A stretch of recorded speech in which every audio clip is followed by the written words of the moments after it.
aquí con nosotros Isabel Menéndez Benavente. Muy buenas, Isabel. Hola, muy buenos días. Seguimos hablando en el capítulo en el que estábamos, con lo tranquilos que estábamos, Isabel, hablando de niños de 6 a 11 años.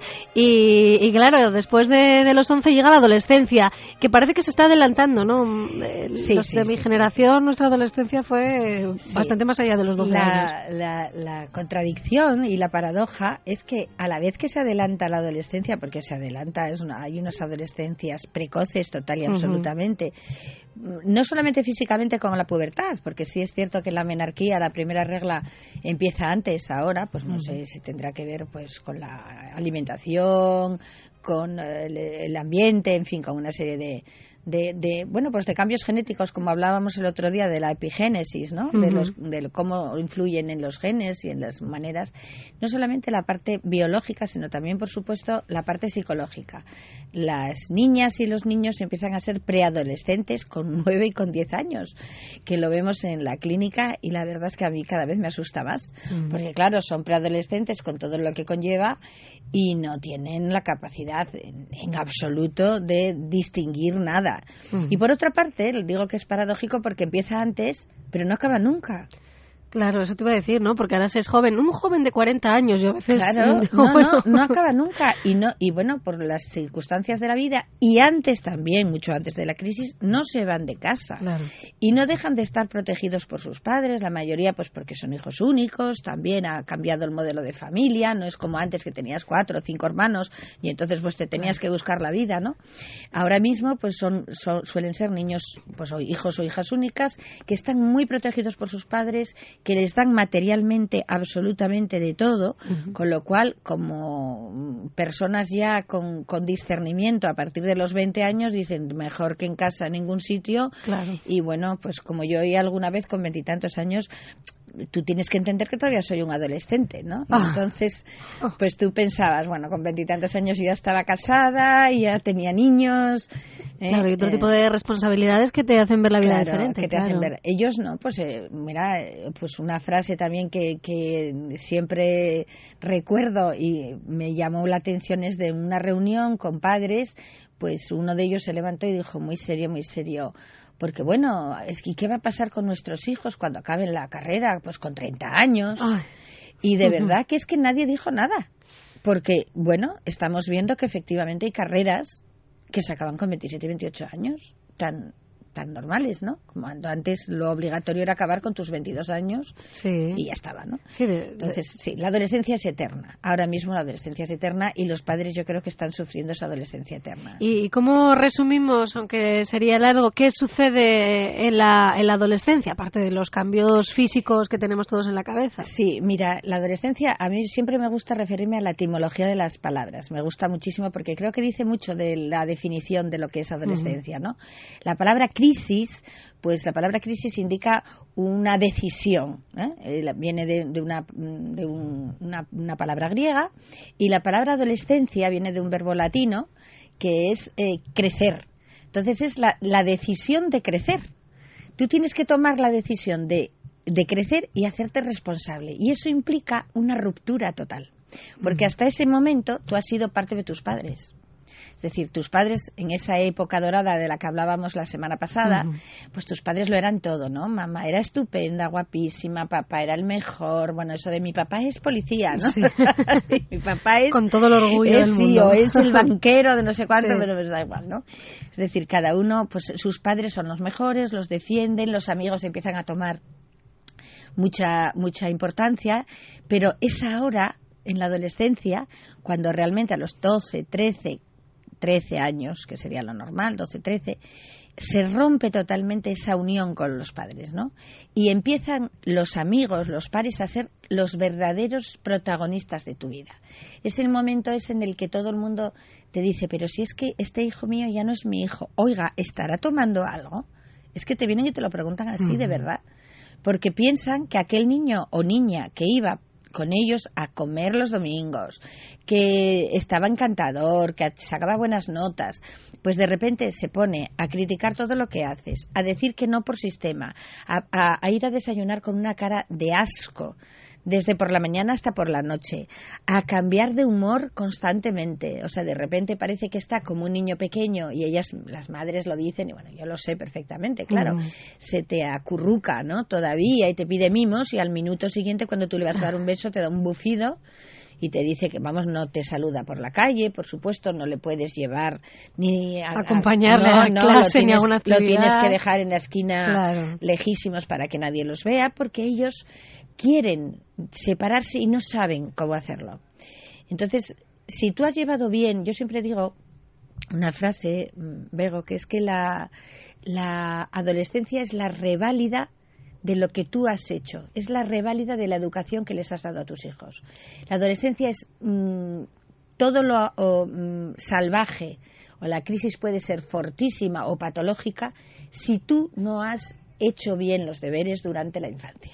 Es decir, un adolescente no se vuelve de repente un chico agresivo, salvo que esté tomando alguna sustancia, etcétera, pero no se vuelve de repente agresivo si tú no has consentido que haya sido un niño pues malcriado, al que no has puesto límites, que le has dejado ser agresivo, que le has dejado ser egocéntrico. Ahora va a ser tarde, ¿no? Claro. Poner normas a los 13 años ya es exacto. Lo que no se puede hacer, y es lo que muchos papás y muchas madres me dicen, es que este niño es insoportable. Es que, claro, tienes que acabar contándoles que esto no viene de ahora, que la crisis existe, que es buena. Es decir, mira, el que se opongan a todo lo que digas es fenomenal. Es lo que tienen que hacer. Es decir, si tú tienes una tendencia política, ellos van a la contraria. Si tú tienes una religión, ellos van a la contraria. Si a ti te gusta vestir no sé cómo, si eres pija, si eres progre, si eres hippie, si eres no sé cuánto, ellos van a hacer lo contrario, porque les encanta. Eso es lo sano. A ver, eso es lo sano. Yo siempre digo, cuando doy las charlas, la crisis es necesaria, porque tienen que formar su propia personalidad.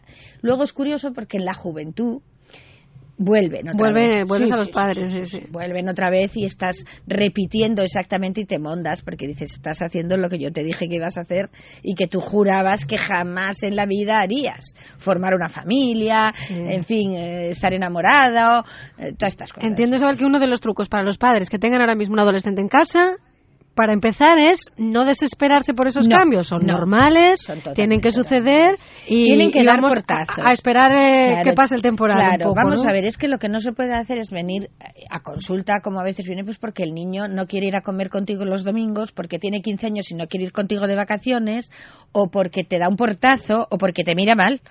Porque es que va a mirar mal, va a dar el portazo. Hombre, entiendo que si da el portazo, abras la puerta y le digas, oye, no des estos portazos que me destruyes, que me fastidias la puerta, pues abre, ciérrala. Está muy bien que corrijas y que sientan, como os decía el otro día, nuestro paso, pero no nuestro peso. Estar ahí al lado, pero no encima. Y eso quiere decir que hay que dejarles una cierta intimidad y una cierta... y eso, pues independencia para que puedan asumir responsabilidades.